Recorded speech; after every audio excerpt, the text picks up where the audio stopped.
We do continue to follow the latest out of the Middle East, one day after the World Court did rule that Israel must immediately halt its operation in Rafah. Israeli troops do continue the offensive there.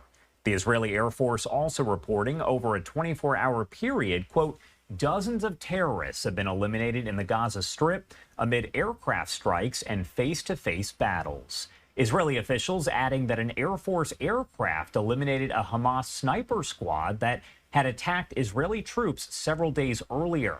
Want to talk about all the latest developments here, so let's bring in Javed Ali, an associate professor of practice at the Gerald R. Ford School of Public Policy at the University of Michigan, also a former senior U.S. government counterterrorism official. As always, thank you so much for taking the time to be here with us.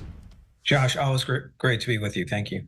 All right, so first off, I do want to talk about the situation over in Gaza, because we know that the World Court did make that decision, that ruling yesterday, ordering an immediate stop to the Rafah operation. Israel said that's not going to happen. They are going to move forward. So the new information coming out here that dozens of terrorists have been eliminated there in Gaza, is that surprising at all? Everything does continue as normal.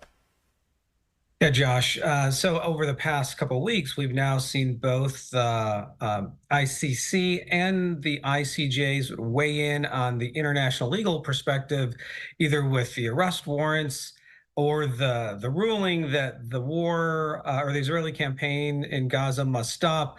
But right now, these are more in the symbolic category, and they really will have no practical effect, either in terms of having Prime Minister Netanyahu extradited to face the criminal warrant under the ICC or the ICJ ruling that the IDF operations must stop, because clearly over the last couple of weeks, the IDF has continued operations not only in Rafah, but other parts of the Gaza Strip. And if the IDF statements over the past 24 hours are accurate, that shows that there continues to be pockets or units of Hamas fighters in Rafah, and that the IDF believes that they have the authority and the resources to continue their campaign against those kind of targets. So that's where these two different dimensions are playing out right now.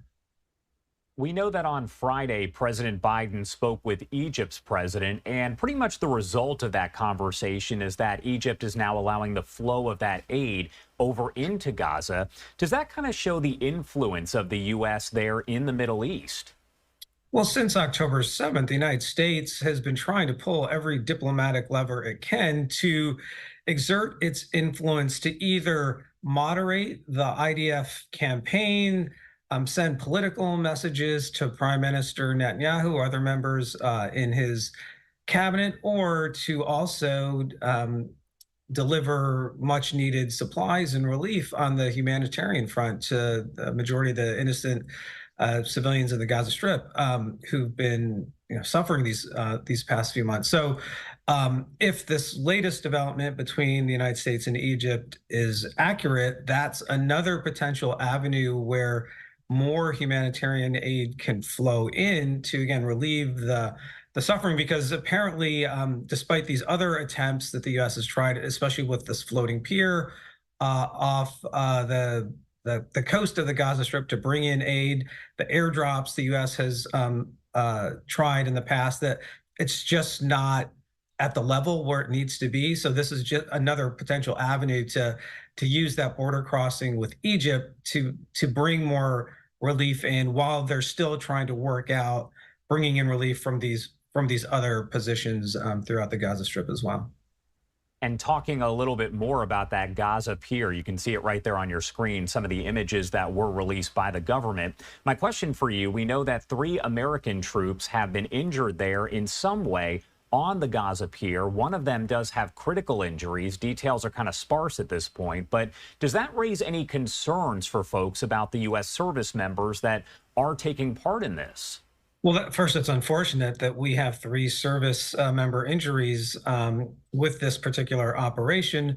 But with any military operation, and even though this isn't a combat one, that there's always going to be inherent risk, because nothing ever goes perfectly according to plan. And so whether the 3 service members were injured just in the sort of the the routine operations that are they're trying to get started in terms of bringing all the relief in through this relatively complicated effort to kind of build the pier, this floating pier, and then drive the aid over the pier onto land. There's risk in that, and then just with about 1,000 service members involved in that operation through different elements of it, both on land and on sea, is there the potential risk for something else to happen, whether they're targeted by Hamas or Hezbollah or other threat actors? I mean, I think that risk is low, but again, they're in a very dangerous operating environment right now. But that's the policy decision the Biden administration made to, again, try to deliver more humanitarian aid into the Gaza Strip when it was difficult to do it through these other avenues.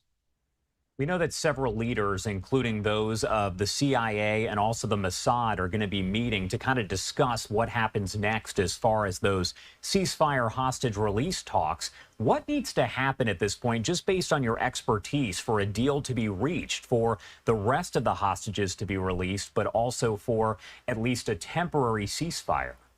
Well, CIA Director William Burns and his counterpart at the Mossad, David Barnea, interestingly, is the two heads of their each country's foreign intelligence service, have been leading parts of these negotiations, either on the ceasefire or hostage recovery, even though they're not in diplomatic roles. Previously, Director Burns was an ambassador in the State Department and a senior official in the State Department, so he has that diplomatic background. But it is interesting to see, the intelligence chiefs doing this, and they've been at this for months now, and also Secretary Blinken and his counterparts on the traditional diplomatic side. And it doesn't look like we're still anywhere near the conclusion of this campaign, and whether that means that Israel's objectives of destroying or eliminating Hamas, either at the leadership level or at the sort of the battalion level, are they closer to that? Because that's something that Prime Minister Netanyahu continues to say is a key objective.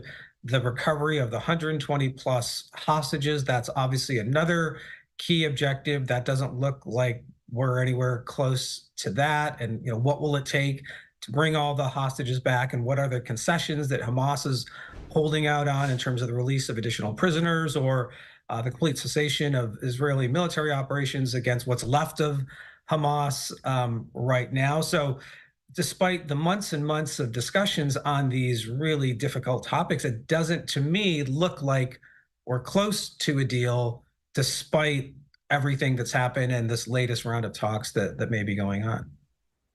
Want to talk about something that's pretty much making headlines all over right now, as Israeli military officials have now come out and said that Netanyahu was actually warned 4 different times last year by the Military Intelligence Directorate how, quote, enemies viewed the harm to cohesion in Israel. So is that necessarily the same as warning him of an impending attack by Hamas, or is that something fairly different?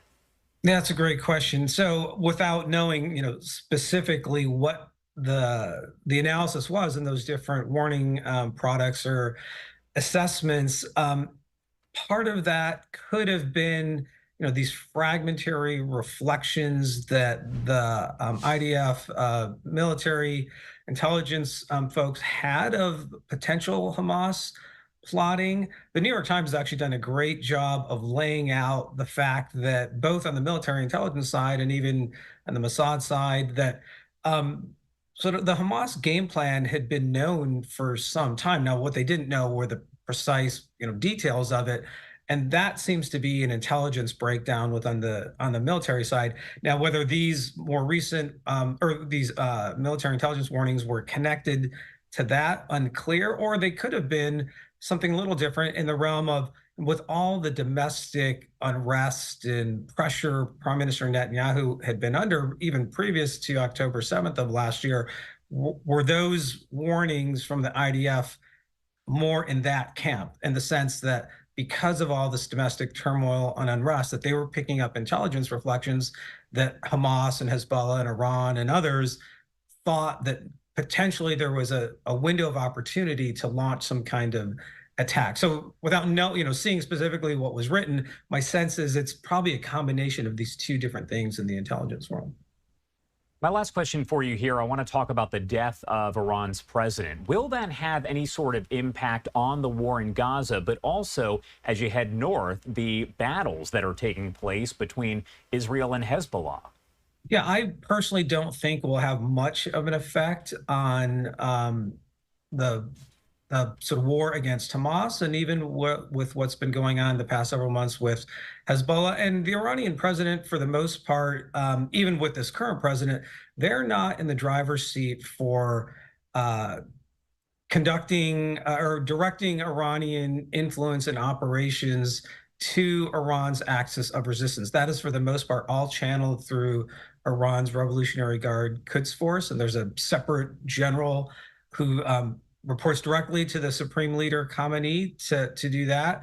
And so Iran's president, for the most part, sort of sets the tone for domestic policy, but also at the end of the day, nothing happens in Iran, either on the foreign side or the domestic side, without the blessing of the Supreme Leader. So even with the death and the helicopter accident of the latest Iranian president, there is a long list and bench of other very conservative individuals in Iran who the Supreme Leader will ultimately pick, who will basically just carry out the same approach as the last president. And so I don't really see Iran's behavior changing that much, no matter who the next president is, because at the end of the day, they are all taking their clues and guidance from the Supreme Leader. All right, Javad Ali, as always, thank you so much for taking the time to be here with us today and break down the latest developments. Anything else that you want to add here before I let you go? No, just another really fluid situation in the region, not only in Israel and the Gaza Strip, but with all the other countries around it. And again, I don't think we're anywhere close to a ceasefire. I think that obviously the world would like to see one sooner rather than later, but it just doesn't look like we're close to that anytime soon. All right. Thank you again for taking the time to be here with us. We appreciate it. All right, Josh, thank you.